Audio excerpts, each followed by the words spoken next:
best for last here. So we're really happy to have Bill Douros, who's the West Coast Regional Director of NOAA's Office of National Marine Sanctuaries. And there's a lot of stuff going on in sanctuaries and with protected areas more generally right now in federal government. So I'm sure Bill's going to touch on this. And I've been also told there's some good affirmative stuff happening. We want to hear some of the good work going on, not just some maybe of the more defensive stuff, which I know I've talked a lot about with you all. So really excited to have you here, Bill, and get your perspective from the inside of the government, what's going on, and we look forward to also the Q&A afterwards. So thanks for coming.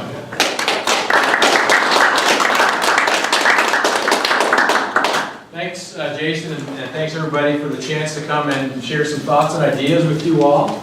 I really appreciate it. I have lived for almost 15 years just up the hill. I work just 3 blocks away. I've now since moved over to Carmel because they got slightly better schools over there, but I come by this place all the time. So I am thrilled to have a chance to come and talk to you guys about some things that are going on in the world of ocean conservation. And I did a little stalking too on some of the speakers that you guys have had, and I put together these thoughts, the title anyway, and what the talk should be.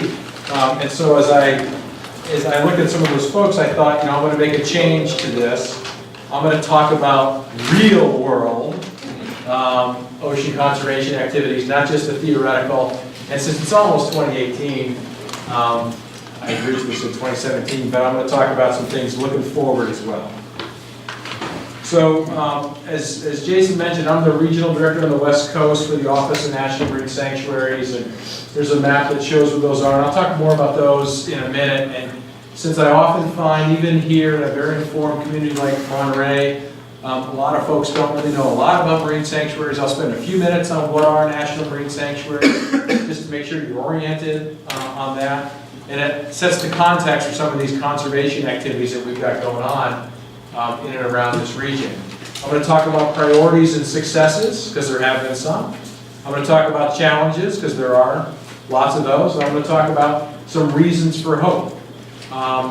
As Jason alluded to, there's a lot of sort of fear and concern in this time and era, both in terms of what's going on climatically, what may be going on politically, and on all of these things. I'm going to delve into a little bit of the details, but these national marine sanctuaries and ocean conservation is a big active topic. I hope to get through this without moving too fast, but I also can't bore down into a lot of detail. So I'm going to definitely try to leave time to take a lot of questions from you guys about what some of these things are, maybe some things I didn't talk about that you might be interested in. Okay, so just in sort of a flyby, what are national marine sanctuaries? The sanctuary system is a place-based program. These are the most special marine areas in the United States. Includes the Great Lakes, includes the U.S. territories. These are places where the U.S. government makes a direct investment in terms of people, time, money, resources, programs, initiatives that are focused on science and education and on resource protection. They provide support to local communities and to local economies to help them thrive and flourish. We promote things like healthy natural resources, healthy ecosystems, which have a direct connection back to local economies. We try to test different innovative management programs here in these areas. That's why we're a sentinel site for certain activities. But importantly, these aren't wilderness areas. These aren't places where, but for the fact that some are very deep, not a lot of people are going that deep unless they've got a naval submarine. But we encourage multiple uses, and we encourage people to get out and get in national marine sanctuaries and to explore them to the extent those activities are compatible with the Resource Protection Manual. So this shows marine sanctuaries around the country. There are 13 marine sanctuaries. These yellow ones are 2 that are in the designation process. And there's 2 marine national monuments, Rose Atoll and Papahanaumokuakea out of the Pacific Islands. And so I'm going to focus on the 5 on the West Coast, but the sanctuary system is spread out. And if you saw an even more detailed map, you can see much like the states, much like national parks and national forests, as things move west, they get bigger. States are bigger, national marine sanctuaries are bigger. A lot of the ones at the East Coast are quite a bit smaller, but for the Florida Keys, and the ones on the West Coast are bigger, and then you get out to these huge marine national monuments, like around the northwestern Hawaiian Islands, Papahānaumokuākea, and even Rose Atoll is a very large monument down around American Samoa. So and on the West Coast, these are the 5 sites that I oversee the management of. Olympic Coast, and I'll talk more about these in detail. Olympic Coast is up to the north. This shows you, the budget for these places. They're pretty small and pretty meager budgets compared to what you'd see for a national park. Like Yosemite National Park is about 1/4 the size of Monterey Bay Sanctuary, but it's got around a $40 million budget. The budget for Monterey Bay Sanctuary is slightly below $3 million, but it's 4 times the size of Yosemite. Nonetheless, each of these sites have a staff between 6 to 20 people, depending on the size of the sanctuary and the size of the budget. The area managed ranges from around 1,200 square miles for Cordell Bank to over 6,000 square miles for Monterey Bay Sanctuary. We've got a number of vessels at these sites that we operate that help us manage these places, get out on the water and get out into them. And you can see I've listed where all the different headquarters are. So here in Monterey is the headquarters for Monterey Bay Sanctuary, Santa Barbara for Channel Islands, San Francisco for Greater Farallones, the office for Point Reyes, for Cordell Bank is in Point Reyes, and Olympic Coast is in Port Angeles. So an aggregate here on the West Coast, it's around 16,000, 15,500 square miles that are protected as marine sanctuaries, and that's a pretty sizable chunk of the ocean is set aside for this conservation program. So I'm just going to give you a little bit more detail. Olympic Coast, the one, again, way up to the north, covers most of the outer coast of the state of Washington. 4 Indian tribes, Native American tribes, have actual treaty rights to get out on the water and to get into the resources that are there, and those are shown along the coast. And it's a sanctuary that's known for these rugged coastlines. That includes part of Olympic National Park and Olympic National Forest. The 2 places come down to the sanctuary boundary. So we got land-based and ocean-based conservation programs come together at Olympic Coast. Amazing rocky shore, rocky intertidal areas, some pretty large bird aggregations too, like this nesting site of common birds. And Native Americans have been living along this coast for 10,000 years. And they are not unique, but certainly rare in the U.S. system where these Native American tribes actually, as I said, have treaty rights to those resources. And when they tell stories, when they signed their treaties 150 years ago, they were willing to give up the land because they just wanted access to the ocean. And many of them, these tribes have maintained that for 150 years. Greater Farallones was recently expanded. It now starts up north of Point Arena, goes down along the coast around San Francisco and the Farallon Islands. It includes the waters, as I mentioned, off the Farallon Islands, which are a National Wildlife Refuge and sit offshore of San Francisco. 5 different wetlands are part of that sanctuary. There's a number of bird species, shorebirds. It's one of the largest. It is, I think, the largest breeding colony in the lower 48 for seabirds. A lot of pinnipeds live out on the Farallon Islands. And the pinnipeds bring in white sharks. And this is one of the main rookery sites, feeding sites, not rookery sites, feeding sites or aggregation sites for great white sharks in the world. There's 3 main populations. The California population includes Farallon Islands down through this area to Año Nuevo, and Guadalupe Islands off Mexico, and there's 1 population off South Africa and 1 off Australia. And these animals pretty well stay within these aggregations, so maybe 2,000 to 3,000 white sharks live in this area and are heavily dependent on elephant seals that are on the Farallon Islands.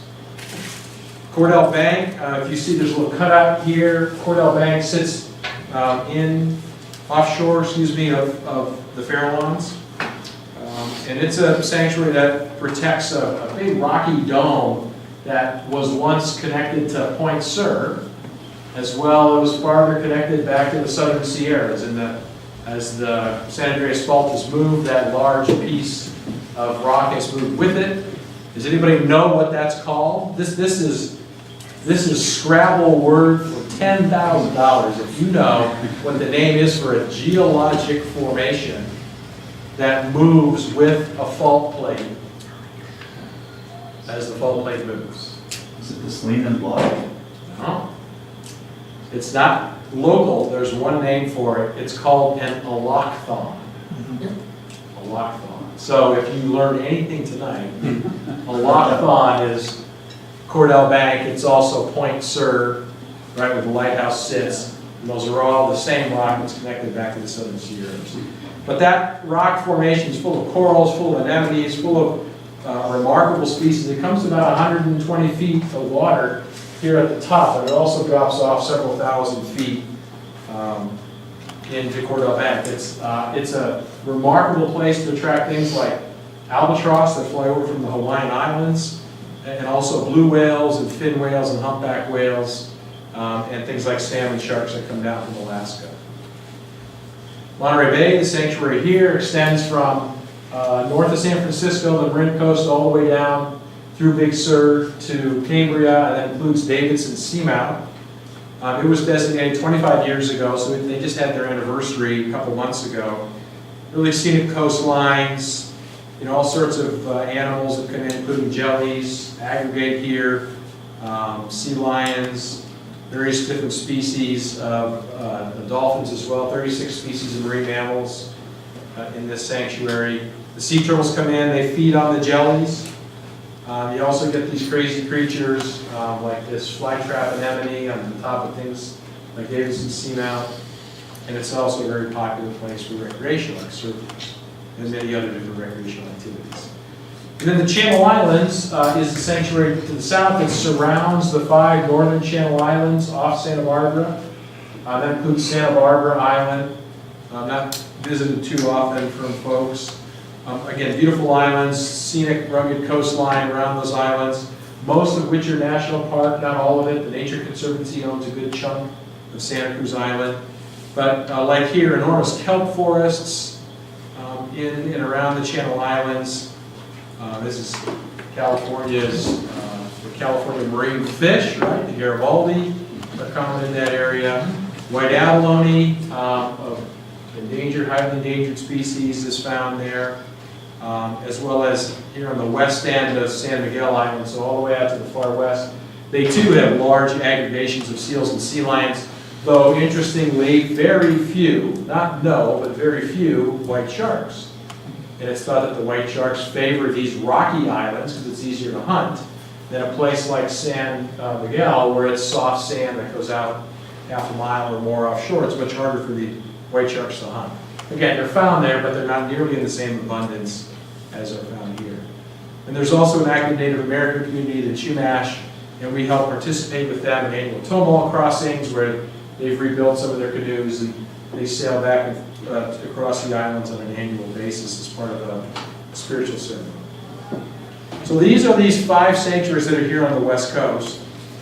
And they're a really remarkable set of places that within them we're carrying out all kinds of different management programs and management activities. And I'm going to talk about some of those, some of these things that are priorities for us. And in thinking about what to talk to you guys about, I felt like I'd flag 3 or 4 things, and maybe some successes, some of which you've heard about, but may not necessarily appreciate. And again, I'll go into a little bit of detail for some and not dive into these all the way to the bottom. So one of the things that's kind of hot off the press, and you'd think this may be something really common to the Trump administration, but I can tell you it's hugely important in the Obama administration and really important in the Bush II administration, is how to connect these special places to the business world. It is not just, again, a Trump thing, but rather something that we recognize, because the sanctuaries are places where you're not going to see oil and gas development. But as I mentioned, we do promote recreation, tourism, and usage of those places. And so one of the things that we're going to really concentrate on in our program is to connect better with the recreation and tourism industry. And scuba diving, this is across the country, is probably one of the best, most common uses that we see in almost all of these marine sanctuaries. And in doing this, it's interesting that really everybody that comes and works for a national marine sanctuary, they're either a marine ecologist, maybe a policy person, maybe an educator, but they really aren't people from the business community. And one of the reasons it's been a challenge for us to not just snap our fingers and suddenly now we're connected with the business community, but rather the slow evolution of creating a relationship is that it's difficult for biologists and educators and fisheries people and water quality specialists to actually talk the same language as the business community. And at the same token, the business community is often a little uneasy about why are these feds wanting to talk to me. I don't think I really want to do that. And so it's taken a while for us to create some of the common lexicon and common reasons to connect better. But I can tell you that the diving industry is very worried about the future of diving. Because most scuba divers, you go back 30 years, a lot of scuba divers you find then were young. There's not been the same influx of young scuba divers as there were 20 years ago, 30 years ago. And for those that have been scuba diving before, you know that as you get older, it's not like golf, where you might pick up a few more rounds of golf as you reach retirement. Scuba diving is a lot of work, and there's some risks involved, and you find that more hours are spent scuba diving as a 20-year-old than as a 50-year-old. And that may not be the same for golf, for instance, or other activities. So it is an industry that's concerned about what its future is, and yet these national marine sanctuaries, a place like Monterey, a place like Channel Islands, the Florida Keys, are phenomenal places for scuba diving. And so you're going to see more of a connection from our program to that. It may be something that the Center for Blue Economy here at MISS and we could partner on. How do you make those connections? How do you translate quantitatively what a day of diving means in a marine sanctuary to business leaders, some of whom are often skeptical and not necessarily warm and embracing of the dive industry as well. Recreational fishing is a second type of tourism and recreational activity that we think there's a lot of opportunity for. These are photographs from a fishing competition that we partnered with. These are both in the Monterey area. This is a big lingcod that was caught by people as part of the tournament. But the vermilion rockfish on the other side was caught by sport fishermen, tagged, weighed, a piece of the gill was removed for genetic testing and released. Right? And those are some of the kind of programs that we want to help foster as well, as how do you partner with the recreational fishing industry on science programs and initiatives that we think are important and that we frankly need data on as well. But recreational fishing is something we want to work with, and then wildlife viewing. And this place in particular here is not an exaggeration to describe it as probably the premier marine wildlife watching place in the world. Not just in the California coast, not just in the United States, in the world. And that's because you can go out for 3 hours on a boat and see blue whales, which you can see elsewhere in the United States if you got 8 to 12 hours on a boat. You can see humpback whales, which you can go out and see in Hawaii, or maybe fly all the way up to Alaska and go out in Glacier Bay and see. You can see fin whales, you can see orcas, you can see dolphins. And the difference is you can see all of those and more in a 3 or 4 hour tour here in Monterey Bay and in a 3 or 4 month window in the summer. Not to mention maybe a leatherback turtle that's swum over from Indonesia, a number of different 4 or 5 different species of pinnipeds, sea otters, which all the locals think sea otters. And yet take some relatives from Kansas just past the harbor and watch them freak out when they see sea otters for the first time. A lot of things we take for granted around here. And yet this place really is off the charts in terms of wildlife viewing.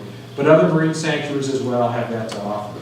So as part of a new initiative, a new program that we're going to connect on, it's recreation and tourism, tourism and recreation in these places to help identify the value that they hold to Americans. They're not just places where you can't go for oil, they're places where you can do a number of different things. On the same line, similarly, I should say, there's a lot of concern about whales that get whacked by large commercial ships. And this is a problem that exists in some ways anywhere there's whales and ships nearby, but these highly productive waters near busy ports can lead to really bad accidents that happen, like blue whales that get hit by large containers, and these two examples brought into port.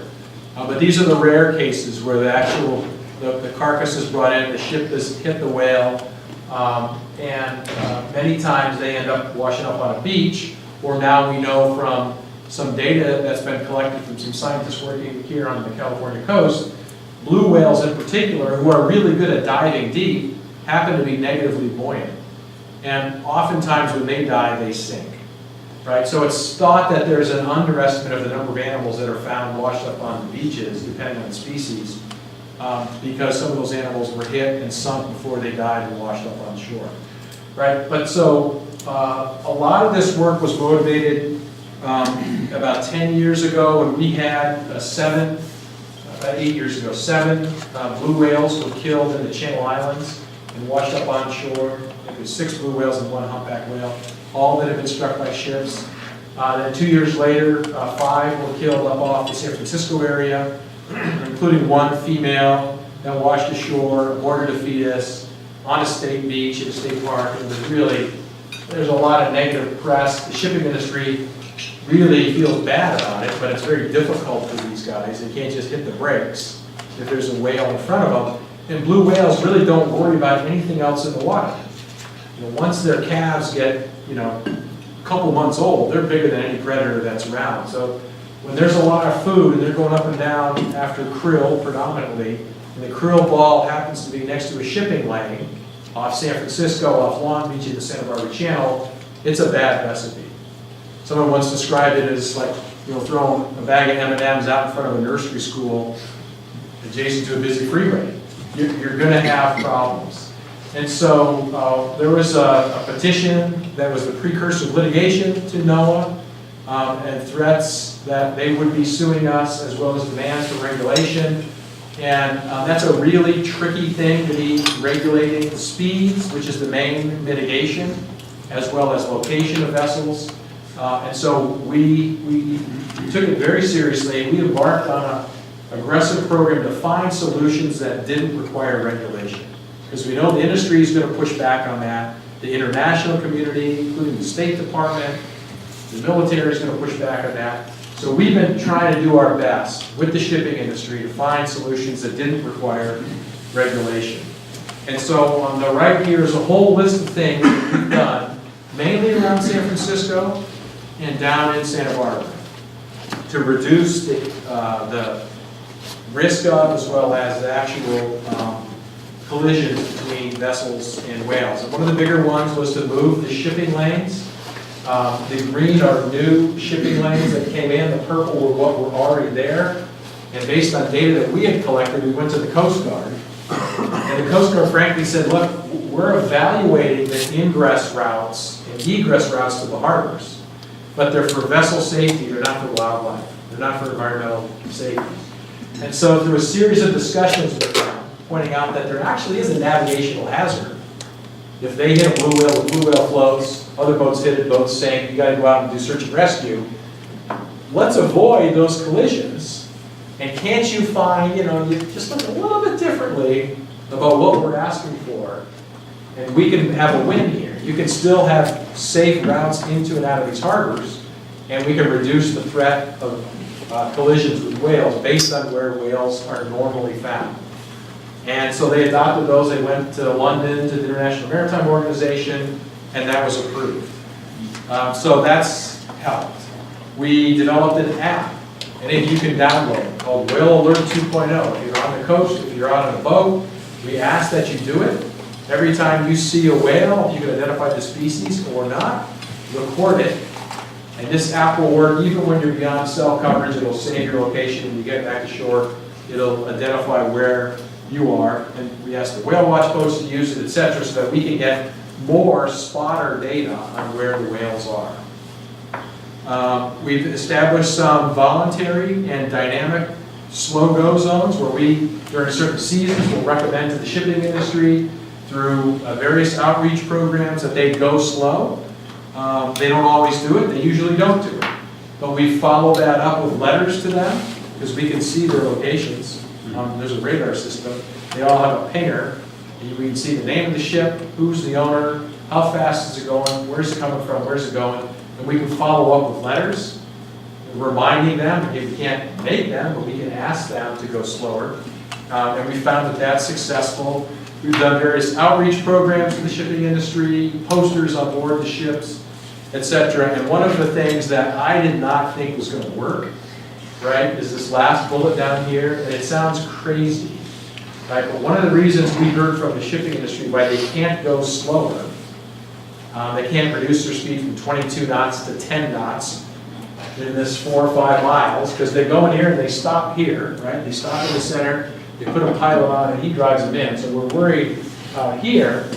They can't go slower because there's a slot that they're trying to get into, a berth with the longshoreman, and unload the boat. It's all a tiny game and they really can't do it. Down in Santa Barbara, there's a problem where these vessels are leading to quite a bit of air quality pollution problems with the NOx, the nitrogen oxides, the sulfur oxides down there.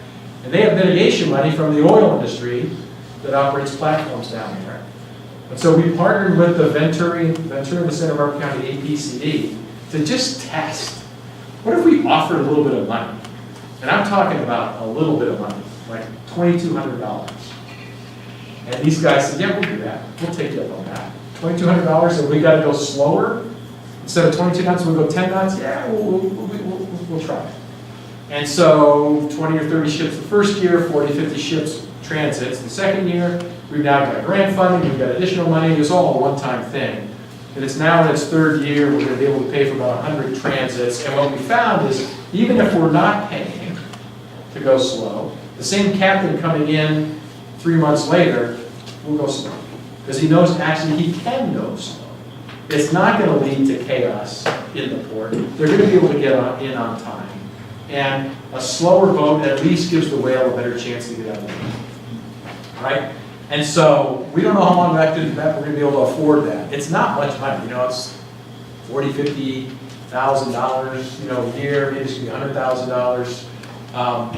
And we've been very frank with the industry. We're not going to pay every boat to go slow because that we can't afford. But we did it as a way to incentivize these guys to move slower. And it works, and they're happy with it, those that try it. And so all of these things so far have contributed to, I won't go so far as to say are the reason for, a vast reduction in the number of whale ship strikes. It could also be dumb fat luck. That the krill haven't been aggregating right next to where the boats are, transiting, and the whales got a little smarter, and who knows, a few things could all be working in terms of the ecology in our favor. But we don't think it's solely that, nor do we think it's solely this. It might be a combination. And we're only going to be as good as the next year we got 3 or 4 or 7 or 8 whale strikes. Right? But so far, it's been a huge priority, a huge investment of time. And I'm happy that there seems to be some successes. I want to talk about deep sea coral conservation. Another really high priority of ours because coral reefs get a ton of attention. And reef-forming coral reefs, the ones you see in the tropics, are the most popular kinds of coral that are out there, and they're also in incredible danger of disappearing. Of the 29 World Heritage sites that are coral reef sites, 26 of them are thought to be in deep peril and by 2050 may be gone. Because that's shallow water, coral reef, warming definitely has a problem for those populations. But we have these enormous areas of deep sea coral in and around California. These are Paragorgia bubblegum coral and Davidson seamount. These are 2.5 meters tall, so they'd be from the ground to the ceiling here in this room. And we see enormous fields of these on certain parts of the seamount, and they're probably a couple hundred years old. Right? So that's one kind of coral that we see. We've got these really small and delicate corals, and a cute little octopus. Also, this is from Davidson seamount. these crazy looking corals. This is called a mushroom coral.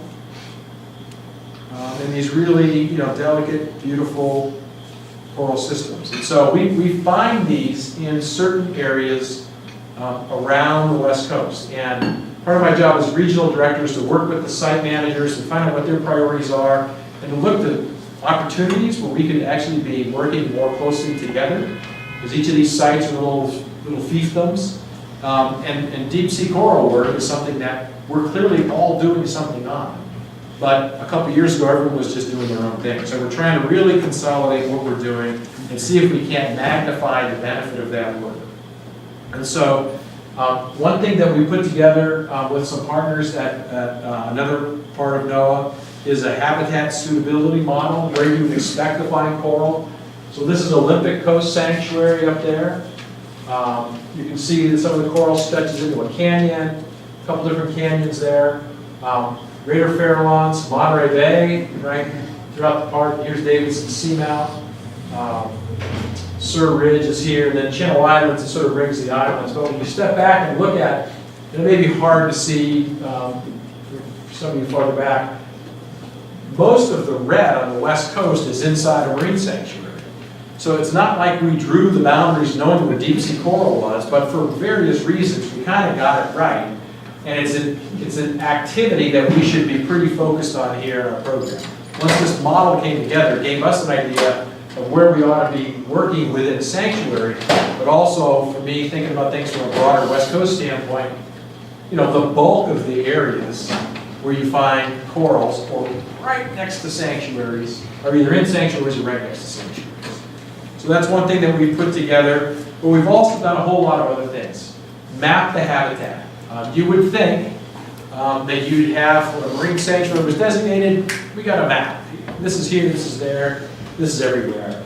And if anyone who's done any work out in the ocean, you will have learned long ago, it is way more complicated than building a map for Yosemite National Park, Tahoe National Forest, where you, in some ways, just fly a plane over, and you can get topography, and you can see what plants are there. The plants describe the habitat for you. We've been studying these terrestrial systems for a couple hundred years.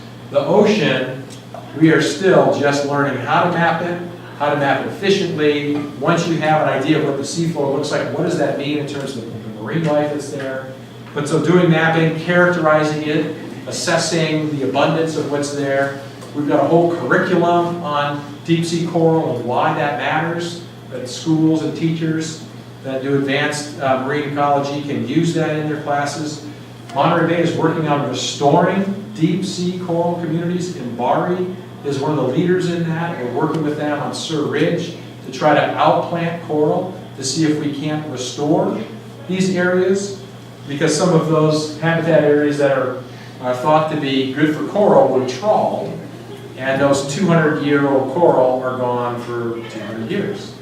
But we're also looking at new protections as well. How can we protect those areas that we know might still have coral? And so I want to talk about something that Monterey Bay Sanctuary here has done, a new protection initiative, and it's a little jargon, little acronym in the first one. So EFH is Essential Fish Habitat. That's part of the Magnuson-Stevens Act. It's a term that they use to talk about areas that are essential for fish. And PFMC is the Pacific Fishery Management Council. They're a West Coast-wide body that manages federal fisheries. They manage to determine where is the essential fish habitat, how do we best protect that. They did that around 10 years ago, and frankly just drew some maps with a whole, some decent data, but also they knew where fishermen weren't going, so they said we're going to call that essential fish habitat. And so a lot of the fishermen got pissed off because they're really good places that they knew weren't rocky reef, coral and habitat, essential fish habitat, were taken off limits. And so the Monterey Bay Sanctuary engaged in about a 2-year process working with the trawl fleet, working with fishermen and processors to combine sort of conventional scientific knowledge based on some of these maps and characterization work and ROV surveys with the traditional knowledge that the fishermen had to see if there weren't places that could be closed that we thought were really important that somehow had been missed 10 years ago, but also we were willing to open areas up, or proposed areas to be opened up. And a lot in the environmental community had some problems with that, but we didn't. And so the orange areas on this map over here are boundary modifications that are proposed to reopen closures, and the green are new closures that are nestled within or adjacent to some of these existing essential fish habitat areas that were set up 10 years ago. The black borders are a separate thing Monterey Bay has done, which is to identify significant ecological areas within the sanctuary called the CISA. Most of those correspond to some of these fishery closures, not all of them. But the key are the orange and the green, and the proposal that had complete endorsement from the trawl fleet from Fort Bragg to Monterey Bay would lead to 259 square miles of new closures and 153 square miles of reopening. And these are areas that we know aren't significant, whereas before they were guesstimated. And these are areas that we know are significant, and the fishermen don't want to go there anyway because they often lose their gear. So it was a classic win-win. This sort of bipartisan, if you will, proposal is supported by, frankly, everyone. And we're simply waiting for the Fishery Management Council to process a bigger West Coast-wide package of reassessments of these EFH areas. And this model is being replicated up and down the West Coast about how you get conservationists, if that's what we are, and fishermen together, the methods, the data, the traditional knowledge with the sort of typical scientific knowledge to come up with new proposals that everybody can live with, because that's what we're all looking for. So this is some of the stuff we're doing to protect deep sea coral. And then I imagine you guys had John Laird here. I imagine he talked about the Marine Life Protection Act. These are these areas adjacent to the state where there are no fishing or limited fishing allowed. If not, you'll learn it at some point in time.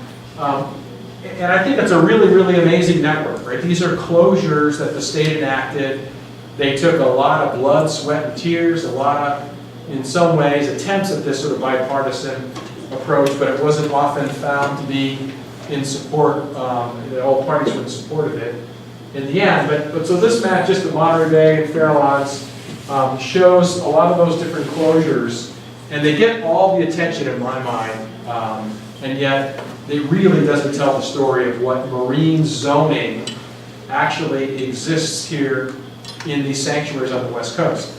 Like these purple hatched areas, those essential fish habitat closures, right? But there's also these black lines, and you can see those. Those are areas that the shipping industry is recommended to take. They're not required to take. We do require that they hit these points off Point Sur and off Pigeon Point, but none of those guys are going to sail a slalom course. Remember, they got to get to the harbor in a hurry. They don't want to spend money on fuel. They sail in a straight line. So we identify points that they aim for, and different ships are segregated so we don't have collisions. You know, we haven't had a collision in 20 years around here. You know, a cargo ship running into a crude oil tanker. That's a good thing. But the sanctuary's got other closures where dredge disposal must be discharged, where jet skis must operate inside, where aircraft must avoid flying low. There are special water quality areas, ASBSs, that the state has set up. And so when you put all those on a map, right, it's a pretty complex use of this tool that we're very familiar with on land, right? We tend not to, unless you live in Houston, right? We tend not to put the school next to the refinery, right? The car dealership is not next to the nursery. Right? We segregate those things in housing development and ag, etc. Those are all split up through zoning. And in the ocean, it's a new concept, and yet it's way more complex than where can you fish, where can you not fish in state waters.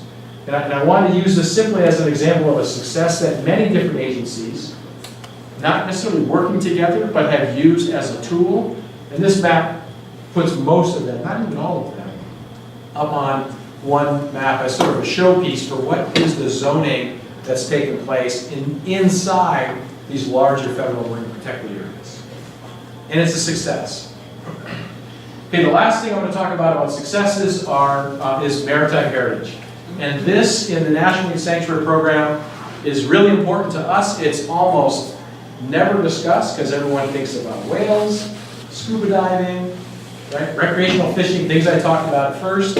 And yet, we are really the nation's premier and only maritime archaeology, maritime heritage program. It's a mandate of ours to not only protect the natural resources, but the submerged cultural resources, maritime heritage resources in these sites. And here on the West Coast, in the last 10 years, it has been a bonanza of activity. Because we don't tend to identify, okay, here's a historic shipwreck.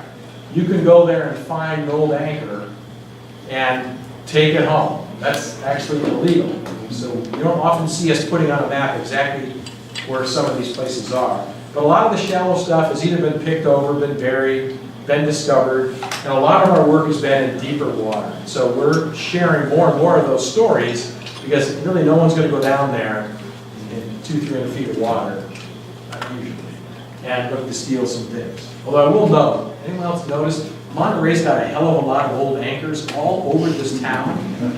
One day I'm going to figure out GIS, and I'm going to map all of these anchors. I'm convinced there's 20 anchors all around this town, which means someone was yanking those up, either with a fishing boat or with a scuba diver. So in the last 10 years, it's been a bonanza. And I'm going to start with this, and really the only one I'm going to give you details on is the Conestoga. Anybody heard of the Conestoga? That doesn't surprise me, and that's okay, right? Because that's the whole point of both what I want to flag and what this program's been about. The Conestoga no longer is, it was one of the top 10 maritime mysteries in the United States. There are maritime archaeologists that keep such lists. It was in the top 10. It was a naval ship that sailed from San Francisco, coming out of Mare Island through San Francisco, March 25th, 1921. It was headed ultimately for American Samoa, whose next stop was to be in Pearl Harbor. Right, 1921, World War I had just ended a few years ago. This boat was active on the East Coast as part of the naval fleet there, towing equipment, keeping the ports and harbor safe. It was in Norfolk quite a bit of time. It did patrols on the East Coast. It eventually came down through the newly reopened Panama Canal in the 20s, the early 1921. Came, was refitted in Mare Island, and sailed off to Hawaii, and it never got there.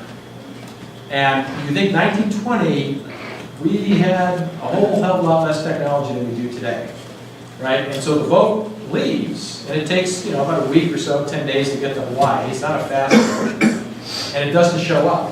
And so now they start backtracking. All right, let's search for it. Maybe it's nearby and it's run out of fuel. Maybe it's this, maybe it's that. And for 4 months, they search for this boat aggressively, air and sea. They find two clues. One is a lifeboat with a C on it near Hawaii, and the other is a life jacket with the word Conestoga on it that washed up in Pacific Road. And that was it. And so the Navy is desperate to figure out what happened. There are 56 sailors on this boat. And after they search for 4 months, they give up. They have no idea what happened to this boat. And so that was 21, 22. Flash forward to 2014. And we have some guys that work in our program who they got friends, who've got friends, and these are sort of the infamous dude in a basement, sort of hacking away, looking at maps of the seafloor.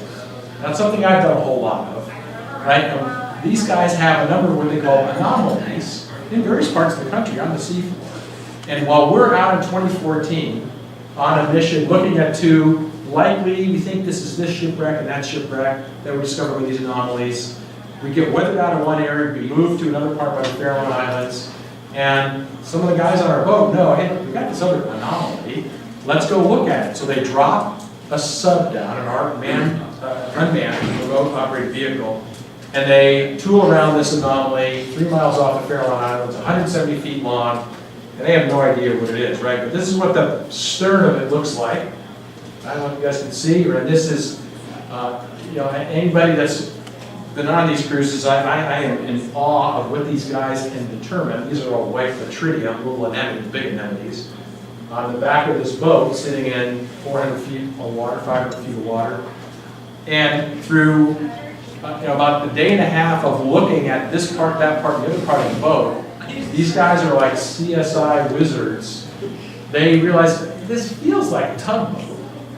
They go and they look at a tugboat that's at the San Francisco Maritime Museum from around that same time, but they can't wrap anything up. They're off at a conference. They're putting this piece together with that piece to another piece, and they finally conclude, holy crap, this can only be the Conestoga. And part of the way they get that is they're digging back at old internet archives of the San Diego Union, which had the most compelling story about it, not any San Francisco paper, but the San Diego paper, talked about this ship. And so one of the ways that they figured it out was this is the gun, the 3-inch 50 caliber gun that they retrofitted onto the Conestoga, right? And this is the same gun from the ROV, right? You can see the mount is identical, right? This is their turret that they adjusted for. There was a little sighting scope up off this area. Now it's covered. There's a big fish sitting on it. There's anemones and whatnot. But it's in the exact same spot where the drawing showed it should be on this boat. And these guys put this amazing story together, kind of because they knew a guy who was looking at maps of the seafloor in his basement, who knows a guy who sends an email, and the boat happens to be out there. And these guys, I tell you, I am in awe of what these guys can uncover. And so the whole story of the Conestoga, right, that 56 men disappeared, right, never were heard from again. They all had families, right, all wondering what happened to uncle, dad, brother, they passed away, right? And so these guys also then go take that step further, and they talk to the families. And so there is some really amazing stuff on our websites on this. If you care at all about maritime archaeology, some people sort of glaze over. It's an amazing set of stories, and it includes, these are just some of the other shipwrecks, the city of Rio de Janeiro, also about 100 years ago. Ituna, the Independence aircraft carrier, right, that we kind of knew. Pat used to work for Monterey Bay Sanctuary. We kind of knew where it was, but not exactly. We found it. We went back and looked at it. Everyone said, don't go there because there's contaminated waste from nuclear test sites there.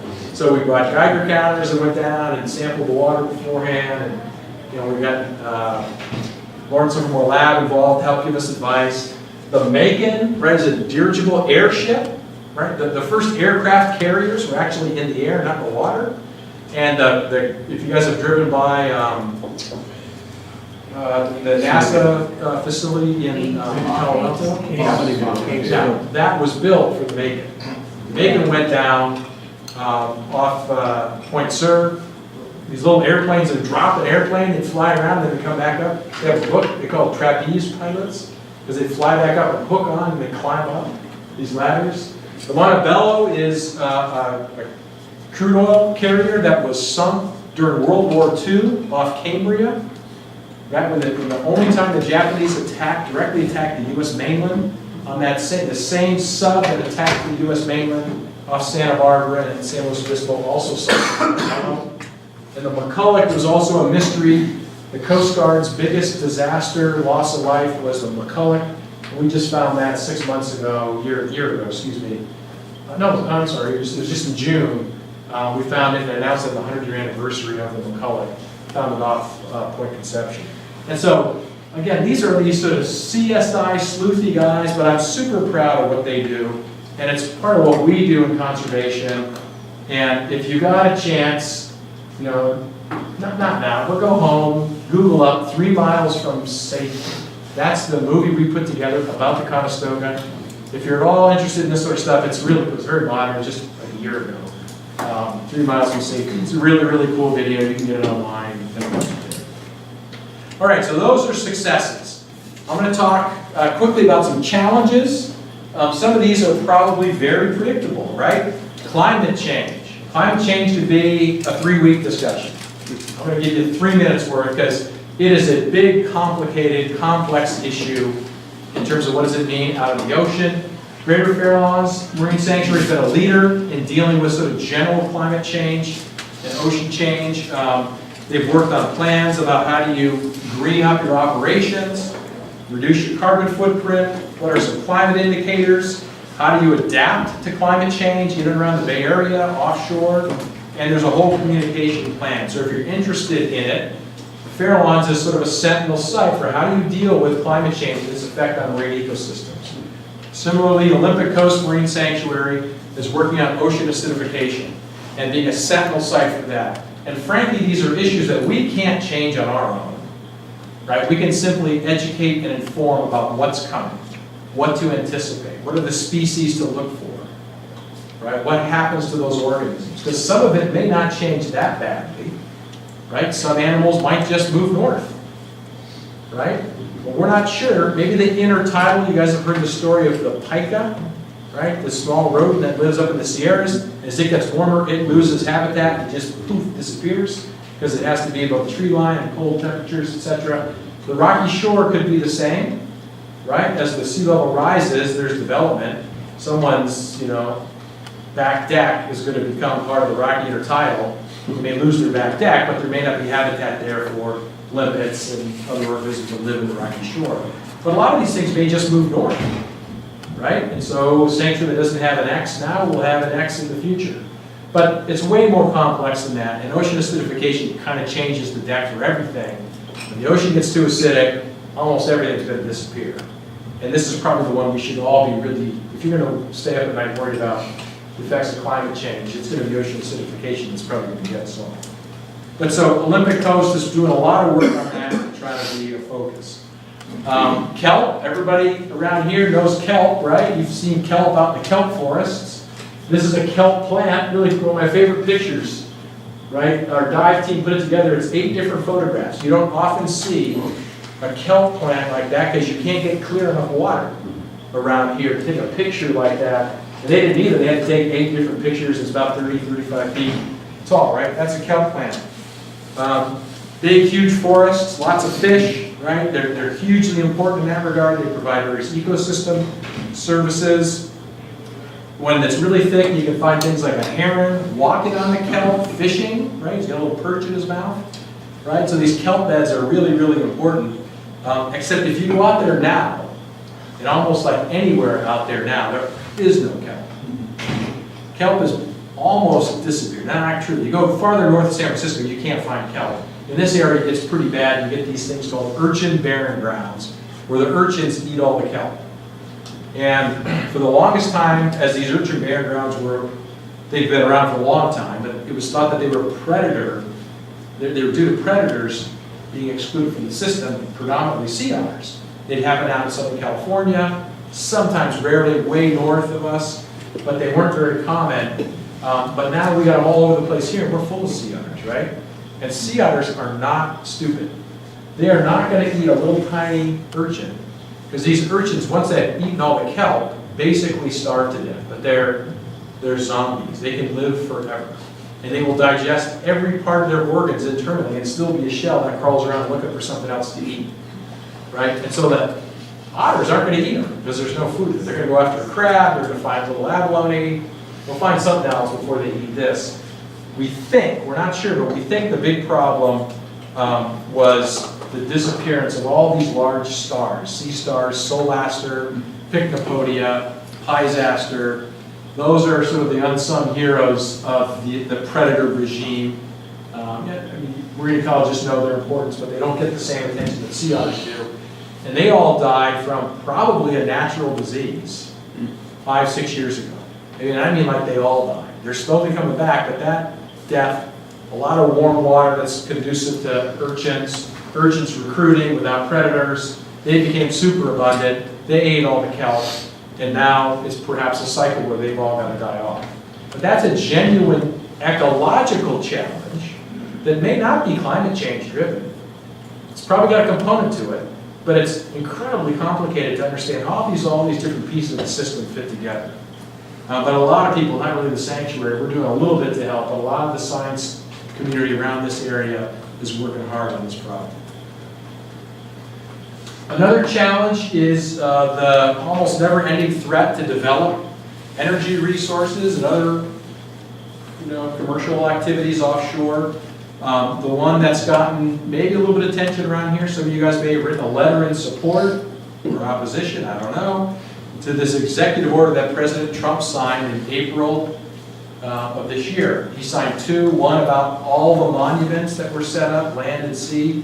3 days later, he signed one, Executive Order 13795, the America First Offshore Energy Order. And of the 8 or 9 components, one of them is to assess the marine sanctuaries and marine national monuments designated in the last 10 years, determine was there proper consultation, what are the characteristics of those sites, what's the cost to manage it, but what they're really after is what's the opportunity cost to developing those resources. What are we giving up by conserving them when we could be instead developing the resources there? And so it led to an assessment that was provided up to the Secretary's office, Secretary of Commerce, and the administration at the end of October. And it affects 6 marine sanctuaries and 4 monuments. And the question is, what's the offshore oil and gas potential? Just in those expansion areas, as I'll show you in a second. What's the offshore wind development potential or other renewable energy development potential? And mineral development, okay? So that's what we've had to assess. Excuse me, wrong direction. So what that's meant for Channel Islands, right? And this shows it was just a broad brush. In the last 10 years, has there been an expansion? Well, yeah, there has. These little tiny little things here, right? We call them the fingernail clippings around the Channel Islands. We squared off boundaries of marine reserves, right? That we in the state and the Fishery Management Council put in to make it easier to enforce them. That's an expansion. And that. Total is, I don't know, 15 acres. Something really small. I think they need more than that. A couple thousand acres. But they're all spread out, and yet we had to evaluate what's the potential to develop oil and gas only here, not here, right there, right here. Because the executive order didn't say all of the sanctuary, just said the expansions. This was, the original sanctuary is 30 years old. The expansions were 9.5 years old. It's a bigger, though, area of concern or of interest. The Fairlawns and Cordell Bank were expanded 2 years ago, more than double each of those sites. And about 8, 9 years ago, we added Davidson Seamount to Monterey Bay Sanctuary. Right, so these are also areas that we've had to evaluate. And frankly, you can imagine there may be more interest in these areas than those little tiny fingernail clippings off the Channel Islands. And so I don't know what's going to become of the analysis. We've turned it in. We didn't make recommendations. They're chewing on it. But as part of that process, we were able to get the administration to agree that we should get some public comment. I was surprised they agreed to that. But that was a good thing, I think, because we heard from the public. We did some consultation, too, with affected state agencies and federal agencies. Again, those are good things to do in a process like this. There were about 185,000, 190,000 comments that we got on this. This is the most commented on public process NOAA has ever had, was on this. 99.96% of those comments were in support of the current regulations, configurations, boundaries, make no changes. Even the oil and gas industry, API, American Petroleum Institute, said we're not interested in developing any of these sanctuaries. We support where they're at now. We do feel if there's going to be more or new or expanded sanctuaries, let's consult with us and with the federal oil and gas folks, both. But that was a good thing to hear. But the comments were from a diversity of users.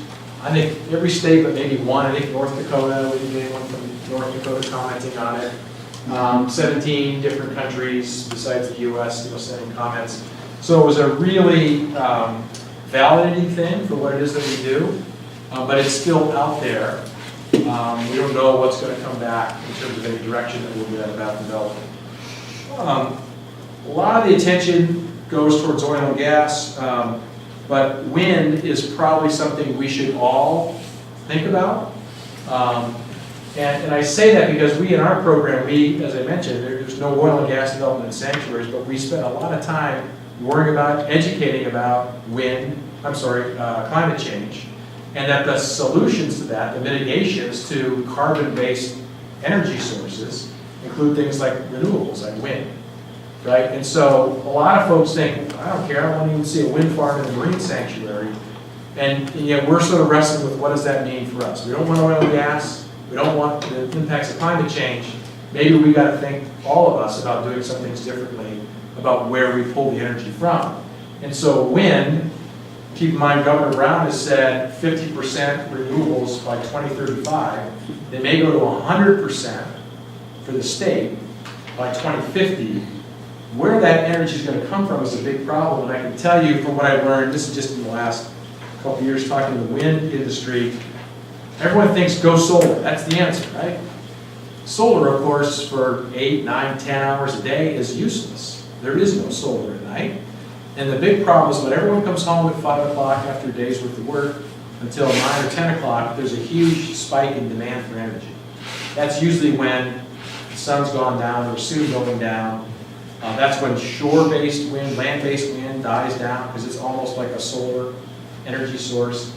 But wind offshore in these areas where there's repeated wind patterns will tend to blow longer, like until midnight. And so the broader energy industry and academics look at offshore as providing a really essential source of renewable energy at a point in time when the demand is high and there's few other sources besides hydro, nuclear, what else, right? And so wind comes up. So wind is going to get a lot of attention. There is, if you look at this map here, the darker red is the more wind. It's sort of linked up. So, that's Eureka up at the top and San Diego down here. We're right here in this area. The yellow and light green, that means there's not a lot of reliable wind. The wind industry wants a lot of wind. They want it reliable. They want a continental shelf to build on. And they want it near a transmission source. They don't have to build transmission lines. And ideally users to buy it. Right, so Moss Landing's got a transmission system. There's one down at Point in Monterey Bay. Oxnard's got one, and continuing on south. These are old coastal power plants that have or will be decommissioned, but they've got the electrical grid connectivity already in place. And so based on that, there's interest in this area off southern part of Monterey Bay Sanctuary. And there's been a proposal to put in a wind farm down there by Trident Winds, cable to shore to Morro Bay, to that now closed down power plant where they've got a transmission system. And again, this is a more detailed look of where it wraps around that southwest corner of Monterey Bay Sanctuary. And it would be up to 100 turbines, all connected by cables. They'd be anchored to the seafloor, so they don't go down, it's about 1,000 feet deep. And these turbines are around, the blade top to top are around 600, 700 feet from the top of one turbine to the bottom. So these are enormous, the biggest wind turbines that have ever been built. And there's others that are planning some around the same size, like parts of the world. So this is going to be, one of the bigger issues out in the ocean, whether it's marine sanctuary or not, especially here on the West Coast, where there's a lot of people and a lot of political interest in renewable energy sources. All right, I'm going to flash through some reasons for hope. I'm going a little longer here than I anticipated. So, fishing, right? You might not expect it, but I think fishing is a reason for hope. It's compatible in marine sanctuaries. They've been productive. We've worked with the fishing regulators on stopping or limiting those activities that cause a problem. And it's not something we're going to ever envision, in our minds anyway, that marine sanctuaries should be no fishing zones. We think there's a way to compatibly coexist. And yet you'll hear a lot of times, especially from the fishing industry, the sanctuaries killed our industry, right? And probably, I know some in the room have heard those kinds of broad statements. The sanctuary is bad. Here's some data that shows landings at the ports adjacent to Monterey Bay Sanctuary, right? From '92, when the sanctuary was designated right here. Put this together about a year and a half ago. The data always lag a few years, so we could add a few more years onto it, but I can tell you the trend line looks the same. Moss Landing is the red one, the purple one is Monterey, right, going down. And what those ports have meant since Monterey Bay was designated is that 1.36 billion pounds of fish have come out of this marine sanctuary, right? And you can see it's not crashed since the sanctuary was designated, it's gone up, right? These are mostly wet fish, so squid, and sardines, and anchovies. Monterey's gone down, they've gone back up. Mind you, we have no regulations whatsoever over fishing, right? Fishing is regulated by others. We provide advice and guidance, but we don't regulate it. Almost 1.5 billion pounds of fish have come out of the sanctuary. What does that mean in terms of dollars?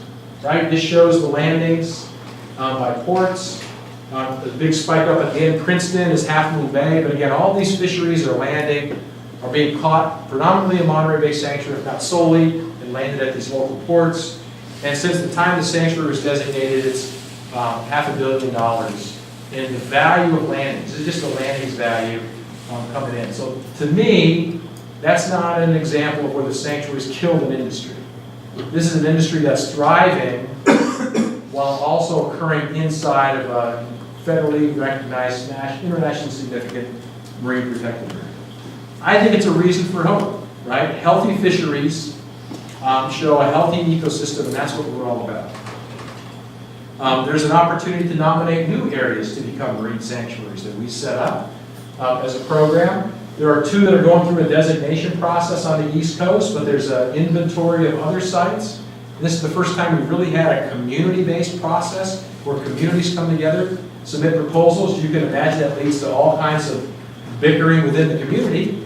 But what we want to have are sites that we think have a decent chance of success that have already been vetted in a community. There are 2 sites that are offshore California. You guys remember a minute ago I showed you that picture of the wind farm up here. Prior to the wind farm being proposed, a local Native American group, the Northern Chumash, proposed a marine sanctuary in between Channel Islands and Monterey Bay. And it's a phenomenal place, I can tell you. It's perhaps got a challenge in that it's got a sanctuary to the north and one to the south, and it kind of got a lot of the same resources. I have a hard time getting my leadership in DC to recognize the significance of this place, but it's a really remarkable place that's been on a list to be designated for over 35 years. And then another area down off Southern California, Tanner and Cortes Bank and a few other banks off San Diego. Once were islands not that long ago, they're pretty shallow, and some phenomenal resources in that area. That's been proposed, we're reviewing it, and there's a lot of back and forth with the Navy, who's not a big fan, right? And so they do a lot of submarine testing in the area, and they kind of want to keep it to themselves. It's about 80 miles offshore. And then on the West Coast, we got really excited about this nomination that is in the inventory off the Pribilof Islands in Alaska. And it came to us from this native community, this village of St. George. About 100 people live on this island, and they're convinced they have no future if they can't protect the resources. The sanctuary is the best way to do it.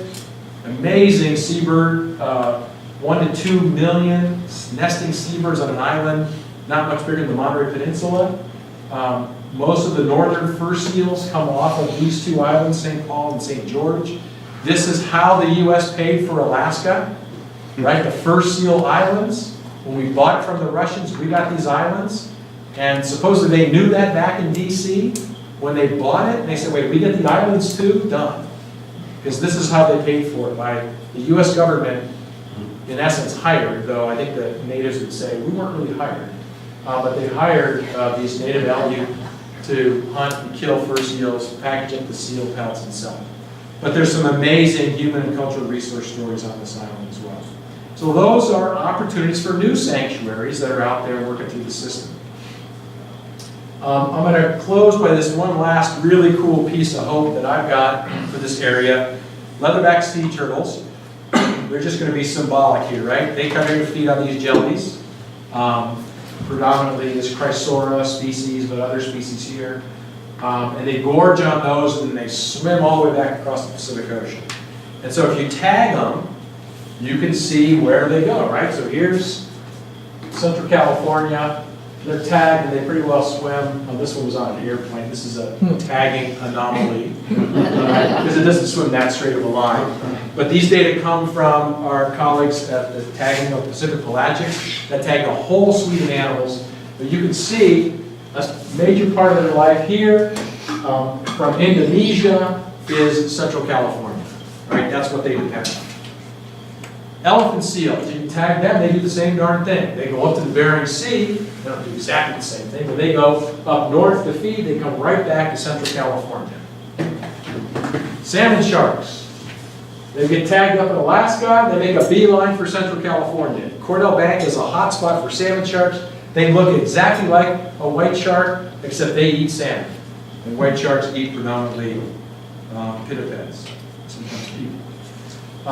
Sooty shearwaters, they live down in New Zealand, right, in these burrows. They tag them there, right, and these different colors are just different seasons of the year. These tags stay on for the entire year. While they're breeding in the blue, they feed around the islands. Then they take off and they fly mostly east over to Chile to catch the trade winds so they can fly diagonally up off Japan, Kamchatka, the Bering Sea, and most of all off Central California. And the cool thing about these birds is the male will go one way, and sometimes the female goes another, and they don't see each other until they come back to the same burrow where they breed together again. Right? But they all have in common this central coast. Right? It is an internationally significant area. Right? The sanctuaries that are here in particular are hugely important for all these biodiversity reasons, an amazingly productive ecosystem. Big kelp forests, looking back, this foraging ground for all these different migratory species, and it's productive and profitable fisheries in this area. There's this thing called the World Heritage Process, and it's available for countries to identify the most internationally, globally significant areas.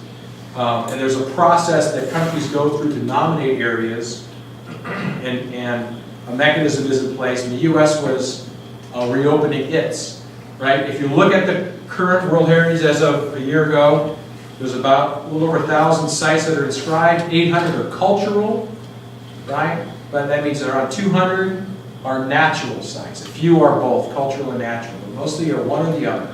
So like the Taj Mahal, the Acropolis, cultural, Grand Canyon, Great Barrier Reef, natural, okay? 35 of these are mixed. Of the 47 sites that have a marine component, none are in temperate ecosystems. Virtually all are tropical, and they surround islands, okay?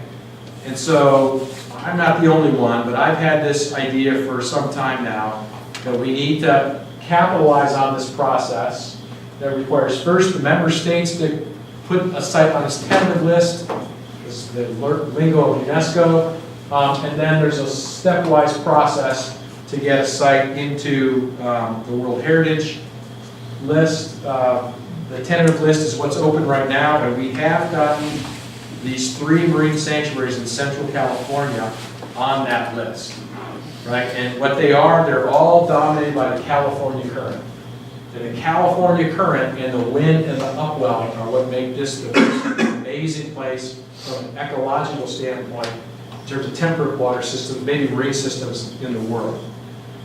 And so this proposal is for the California Current Conservation Complex, and it's a complex because it includes a couple national parks, 3 national marine sanctuaries, a few national parks, a wildlife refuge, a coastal monument, and numerous state protected places too.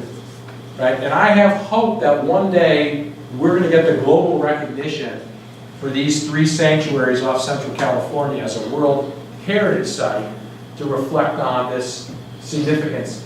This was, as someone pointed out, one of the, if not the first environmental actions the Trump administration took, because this was accepted into the inventory around January 29th of this year. Whether we'll get that nominated, that's a whole different question. There's obviously some battles going on that are above my pay grade, but hopefully one day this will all come to be as well. And I think that is it. I appreciate the chance to share with you guys some of the stuff that's going on and some of the reasons to hope and looking forward. Thank you.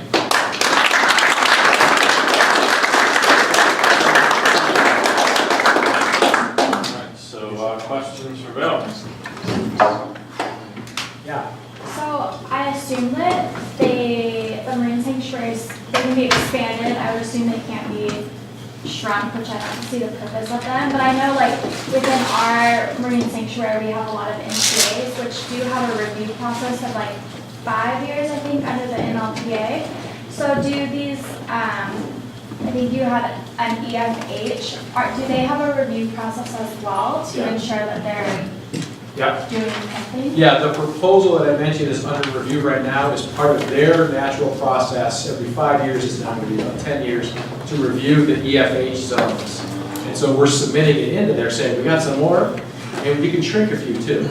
And so that's what's going on there. But a sanctuary, just to your first point, could in theory be shrunk. It just can't be done by executive order. The president can't just sign a memo and it's smaller. We'd have to go through, a process that's comparable to the one designated. 2 or 3 years. You saw what just the proposal of maybe some energy development led to a hell of a lot of commentary saying, hey, don't do that, we like what you've got. Right. But it could in theory, just not by executive action. So after the New Yorker article on earthquake risk in the Pacific Northwest, is there any increased tsunami network activity and early warning activity that's associated with both the reserves and NOAA in general? So NOAA in general, yes, they have a couple of different things. They run some of the buoys that are part of the tsunami early warning system, a whole different branch than what I'm in. So part of the group that I'm in, the National Ocean Service, does a lot of work with communities that are at risk. So like Crescent City is one that we need to work with to identify evacuation routes. And some of these communities, you see signs that identify evacuation routes. I'm not aware that there's any site around here necessarily that's been identified. That's not, I'm not the expert on it, but I do know where we know for sure there's a risk, we have worked with those communities to make them more resilient to tsunamis. So has there been a consideration of changing the color of the signs? So green means go and red means stop? I don't know. I don't know. All I know is go as fast as you can to higher land. Yes. Are you working on better understanding ocean noise or actions to reduce ocean noise? Yeah. Not yet actions to reduce, but we've started an effort. There's a working group here in Monterey Bay Sanctuary to work on the question of ocean noise and how do we get our arms around it. And it's often thought of as, well, it's whales, but it's so much more than whales. 30–40% of the species in the ocean are talking about. But so we are trying to get our arms around that. I've been a little uneasy because I don't want people to get out in front of the data collection first, because it is likely a very difficult thing to stop. Not to mitigate, there may be ways to mitigate it, but if folks think it's going to be just, barren silence and there's no silence anywhere, but how do you make the sound go completely away? That may be daunting. So we're trying to at least get our arms around what are the species, not who are the species that are communicating. To what extent does some noise affect them? Because a lot of the science to date says some of the noise doesn't affect those species, but some of the problematic noise affects other ones that do use different frequencies. So we're trying to get our arms around that, at least in this initial phase. I'm really glad to hear there's 185,000 people that sent you a letter on these executive orders, because we haven't really heard a lot back from NOAA headquarters or Secretary of Commerce. There was a memo that was leaked from Zinke saying that the Rose Atoll and some of these Pacific Islands, remote Pacific Islands, are going to be shrunk down. I'm really concerned that there's decisions being made at the Secretary presidential level that 185,000 people have some serious concerns about. How is that decision process going to be transparent to the people, especially feedback to the people who actually send in comment letters, to let them know that their point is being taken and things are not going to happen just by a signature back at the Secretary's office? Yep, so the leaked memo that which you mentioned was on the first of the 2 executive orders. That was the one about all the monuments, what changes should be made. They had 8 or so criteria. Most of these Park Service was running that DOI. And that included, is it as big as it needs to be, or is it too big? Was there proper consultation that went into it? are the right activities allowed, that should be allowed, you know, it depends on your perspective. But, so the shrink of Rose Atoll and the possible shrinking of the Northeast Canyons and seamounts was solely, at least in that memo, and what was then, it was also just recently announced as well as part of their visit to Utah. So the whole of that report was released. And that's about that first executive order. The second one that I mentioned here is about should we allow energy development in any of the same monuments as well as some of the expanded sanctuaries. And that's the one that they've just kind of gotten. And what they're going to do with it, you know, is, I don't know, not privy to what's going on in terms of the decision-making mechanism. And I don't know, I don't know what they would anticipate about outreach back to the communities. If you look at this last one. Something transparent to let the people who are concerned about this process know what's going on before it happens. Yeah. Yeah, To and me, that's the so, key. That's yeah, the so key. I think what folks higher up in the administration would say is we gave you that when we opened up to public comment.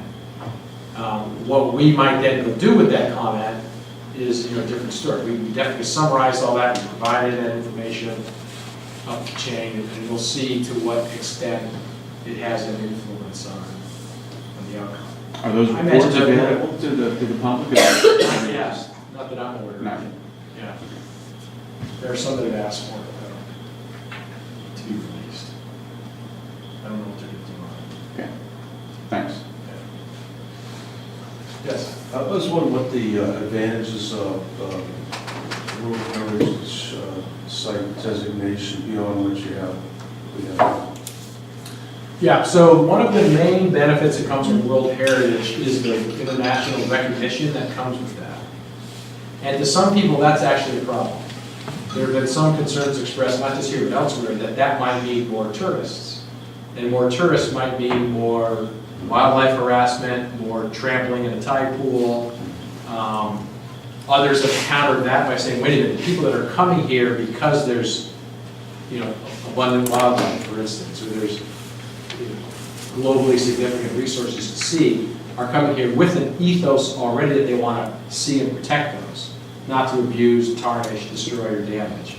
And so there's a debate that's going on about that. But one of the biggest beneficiaries is tourism and tourism purveyors in these initiatives. In other countries, there's some money that comes with it too, where they have a difficult time affording the management. The U.S. protected areas, World Heritage Sites haven't really seen money that's come in. We haven't asked for it either. But for some of the other countries, that's a challenge. And then the third thing is there's a cadre of managers that share expertise and programs and initiatives and successful management strategies within the World Heritage Program. And so there's some capacity building that goes on in that regard as part of that designation. But I would say the biggest thing is going to be the prestige, because there's no new international regulation. And there's no new requirement that we limit this kind of fishing or that kind of whale watching. And the U.S. wouldn't accept that, and other countries wouldn't either. And so there's no new authority or limitations, but rather there's certainly a recognition that this is already being managed well. And that's the thing that I like about it, is the fact that it is being managed well. Not just by us, by fishery managers, by the state, through this MPA process, and all the parks that exist, et cetera. So is the, Maybe this will be the last question. is the designation problematic though, since the U.S. hasn't paid money into the UNESCO and supposedly pulled out earlier in the year? Yes, so I was alluding to that it's unclear when, if we would get a green light to submit a nomination. The U.S. did say they are going to stay active in UNESCO. They're just not going to be paying their dues, which they haven't paid in a while. But I have talked to some of my colleagues in the Park Service, and there is another site, a land-based site that's been around for a number of years, and they're working to submit that. And they think they'll be able to. That may be an indication whether or not we'd be able to submit something here. It takes a good year to put together a solid application. You know, it's a serious work effort. We've got a team of people that are ready to go, not just sanctuary people, other scientists, and, you know, a lot of folks want to see this happen. But we haven't embarked on that until we have a sense we're not wasting our time. All right, well, look, thanks, Bill. That was a great overview of kind of what you're doing, and I think we got a good appreciation. And it's, in this federal climate, there's not a lot of hope being talked about, so I'm glad we end on a positive note for this lecture series. Yeah. Thanks a lot. Thank you. Appreciate it.